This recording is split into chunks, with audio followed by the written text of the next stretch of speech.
Hello, welcome to my channel, KC Sledge Storyteller. I'm Carrie Chug, and I'm here to talk about the wonderful world of storytelling and to open up discussion about how we can tell the best stories we possibly can.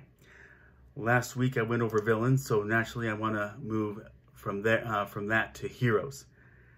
Now, like with villains, this category has its challenges in that there is a wide spectrum of what could go into creating a hero. But whereas the sky's the limit with the villain's attributes, a hero's attributes carry more limited criteria. There are more angles of being evil than there are being good. Again, motivations are the key. What drives the hero has to be convincing. And one key thing that puts the need for that is the much lauded Watchmen graphic novel by gifted writer Alan Moore and his also gifted artist David Gibbons. Excuse me. For those not familiar, Watchmen depicts the examples of superheroes using their positions in self-serving, misguided, and scorched earth ways.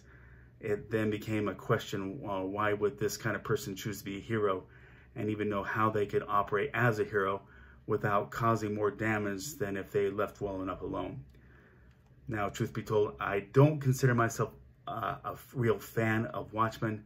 I don't so much like it as I appreciate it for pushing me to really look into the souls of the characters I create and to make their know-how and motivations believable.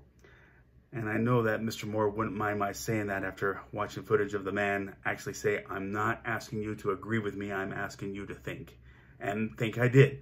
But I do recommend at least reading once Watchmen as a check against the characters you create and develop. Now, this feature about heroes could not be complete without going over mythologist Joseph Campbell's hero's journey, which he touched upon in several of his books, Hero of a Thousand Faces, things like that. And it covers the different stages of a hero's beginnings, progressing through the different stages of their growth and purpose. This outline will demonstrate that, as well give you an idea of how much George Lucas was a student to Joseph Campbell. Excuse me again. Now, a hero can't grow if they're already in their destination. So their starting point has to be their ordinary world. So in this case, Luke Skywalker's Tatooine. Then the call to action. The droids come with the war against the Empire in their wake to Luke, which gets him involved to very progressing degrees. Then refusal of the call, Lucas set on his ambitions to go to the academy. Then meeting the mentor, of course, Obi-Wan Kenobi. Then crossing the first threshold, Luke has to break past Mos Eisley to go to Alderaan. Then tests, allies, and enemies. In the aforementioned event, Luke has to deal with stormtroopers and Tatooine thugs before meeting Han Solo, where they can make their exit on their journey to Alderaan. Then approach. Luke has to change plans since Alderaan has been destroyed, and they all get sucked into the Death Star. Central ordeal. The battle aboard the Death Star. All the dealings with what they have to do there.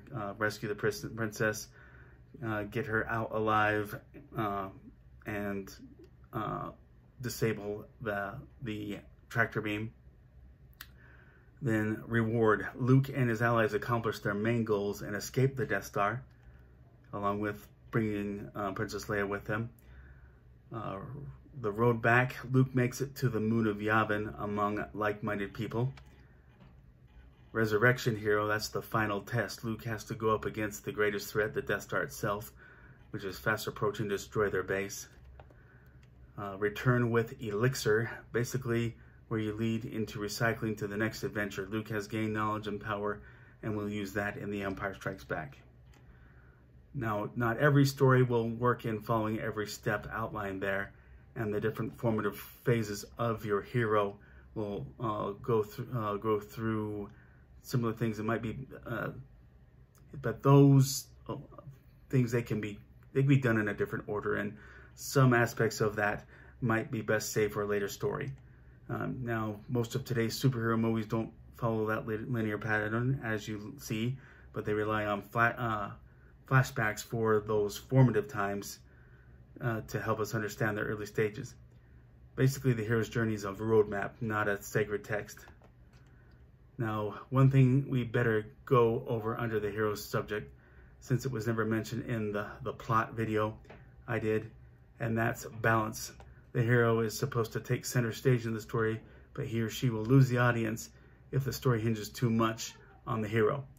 Too much focus on the heroes is indicative of writers who either don't want to develop themselves enough as writers to effectively create a good supporting cast that will actually contribute to the hero's enrichment, or so invested in their hero as a reflection of their own ideal self that it's all about devoting every piece of action and glorifying them. Furthermore, balance means that they're not flawless.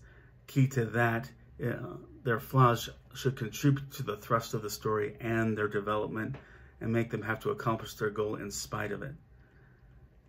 Also, it's important that the hero be challenged.